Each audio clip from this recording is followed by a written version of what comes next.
Сенің ішеп жатқан тамақтарың харам, есінде сақтап ал. Ішеп жатқан тамақтарың харам, егер де сен әке шешеңнің қартайғанын көріп жатсаң, ешқандай бездействие жасап жатсаң, оларды саяхатқа жібермей жатсаң, армандарын алып бермей жатсаң, ақшалай көмектеспей жатсаң, үйдің жауапкершілігін алып ответственный адам болмай жатсаң, сенің ішеп жеп жатқан тамақтарыңның барлығы харам. Есіңде сақтап ал. И сен сотсың. Неге? Потому что сен әрекетсіз отсың. Бездействие у тебя. Әрекетсіз отсың, деградировать етіп отсың, болмайтын заттарға уақытыңды құртып отсың. Хотя сенің жасыңда, егер де сенің әке шешең 40-тан, 50-ден, 60-тан асқан болса, тем более уже саған сенде уақыт жоқ уже. Уақытым аз. Олар тірі тұрған кезде сенің әрекетсіз отыруың — это самый ублюдский дүние. Это шындық. Бұл шындық. Просто біз жасырғанын ұнатамыз да. Егер де сен семіз болсаң, сен семізсің. Егер де сен денең мүлдем шықпаған болса, сен, боқ қарынсың. Егер де сен ас тауып жатсаң, сен, чортсың. Мүмкіндік бола тұра ешқандай әрекет жасамай жатқан. Егер де саған бұлай сенің әке шешең айтпаса, басқа адам айту керек шындықты. Там боди позитив, малы деп былай жатқан кезде қайран жей бермеу керек та. Егер де саған әке шешең бұлай айтып жатса, есің жейсайшы. Не ертегі жеу өмір сүріп жүрсің? Боқтап жатса сені, салыстырып жатса көршінің баласымен. Не просто так это все.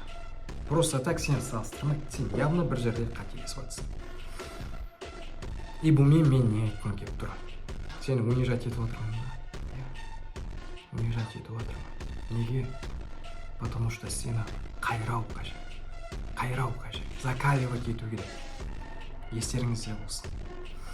Сені қайрамай, сен оянбайсың. Саған шындықты бетіне айту керек. Сен қазір мына сөзді өзіңе қабылдамасаң да болады. Бірақ та бұл заттар саған тиіп жатса, значит, саған өтіп жатыр. И бұл сені қайрап жатыр. И сенің жының керек. И осы дүние саған керек. Сен жындану керексің. Неге ана көршінің баласы сенен қарағанда охуевші? Неге ол ағылшын тілін біледі?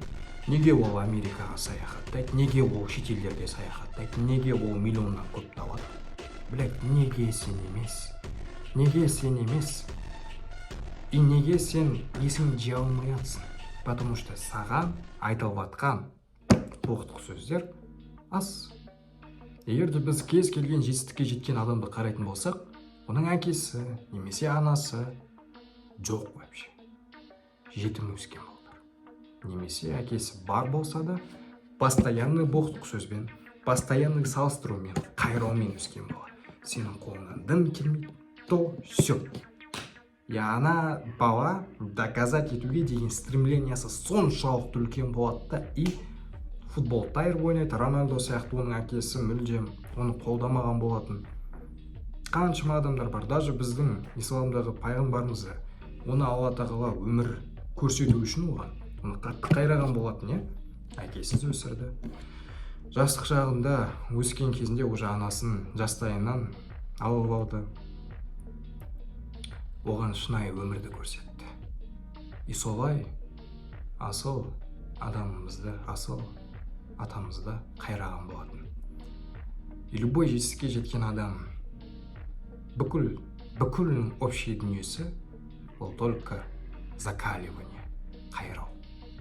И сенің энергиясыз отқаның, сенің менде энергия жоқ, менде өмір сүруге деген құштарлық жоқ деп отқаның, просто сені ешкім қайрап атқан жоқ.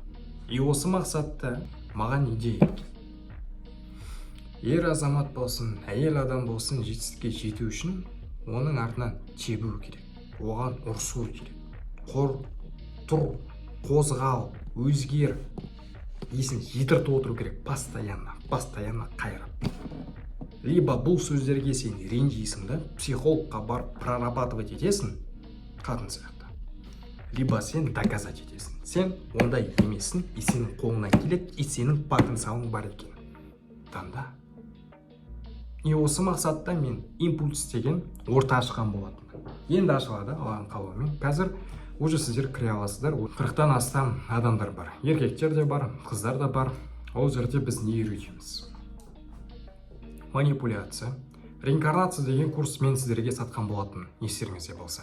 Бағасы 15 мың теңгеден берілген болатын. Соны мен бесплатный доступта беремін сіздерге. Бұлай беріледі сіздерге, открытый доступта. Ол жерде сіздерге қалай адамдардың айтқан сөздеріне алданбау керек, қаласаң қалай алдау керек, қалай продажаңды арттыру керек, қалай дұрыстап сөйлеу керек, ораторствоңды дамытатын заттарды айтқан болатын. Дұрыс ойланатын, дұрыс шешімдер қабылдайтын. И өзінің окружениеңде всегда лидер болатын. И оның ішінде мен тағы да сіздерге импульстың ішінде дальше жалғасын айтатын боламын. Бұл язык тела. Адамның отырғанына, көзінің қарағанына байланысты, істеген іс-әрекеттеріне байланысты ол не айтқысы келіп жатыр саған. Ол сөйлемей тұрып, сен түсініп қоятын заттарды мен саған үйрететін боламын импульстың ішінде. Одан бөлек Казанова деген, доминант деген курс сатылған болатын. Ол жерде қызбен қалай сөйлесу керек, еркектерге арналған енді бұл. Қалай назатты айтса, қалай жауап беру керек, назатты айтса, қалай жауап беру керек. Былайша айтқан кезде осыған дейінгі дискомфорт, реинкарнация, доминант барлығын аламда бір сообщество қылып қайттан шығарамын. Яғни дискомфорттың альтернативасы ретінде қайтадан шығаратын боламын. Бұл жерде сіздерді мен апта сайын сабақтармен закаливать ететін боламын. Апта сайын пайдалы сабақтар, пайдалы курстар барлығы бір сообществоның ішінде. Біз апта сайын тауға шығып қыдырамыз. Егер де сіз басқа қаладан болсаңыз, менде дискомфортта 3700 еркек болған болатын. Бір ортаның ішінде ойлаңыздаршы, 3700 еркек, әр қаладан 400, 500, 600 адамнан. Олардың барлығы қолдары босаған уақытта тауға шығып тренировка жасап, кездесіп, бір единомышленниктер дамыған болатын. Алматы қаласындағы адамдарға әлбетте мен өзім боламын. Сіздермен бірге өзім дамимын. Сіздермен бірге постоянно тауда да басқа жерде де апта сайын кездесіп, жиналып, есімізді жинақтап алып отырамыз. И апта сайын сабақтар, апта сайын курстар новый. И каждый сабақтың продолжениясы. Доминанттың болсын, басқаның болсын. И бұның барлығы бағасы 6600 теңге ай сайын. Менің саған айтқым келетін дүние, қазір бір айға тіркеліп көр. Ұнаса қаласын, ұнамаса шығып кетесің. И бұл жер таза жетістікке жеткісі келетін адамдардың ғана закаливаться етіп, дәлелдеп, өмір сүруге құштарлығын арттырғысы келетін адамдарға ғана арналады. Ал егер де сен не айтып жатыр, неге мен сөз есту керекпін, неге мен шындықты есту керекпін, мен қолымнан былай Құдай маған так былай береді десеңіздер, керек емес бұл сізге вообще. Просто тупо керек емес. Мына кіресіздер, мына жерде төменде Каспий Пей көрсетілген. Осы жерге оплата жасайсыздар. Бір айға кіріп көріңіздер, 6600 теңге.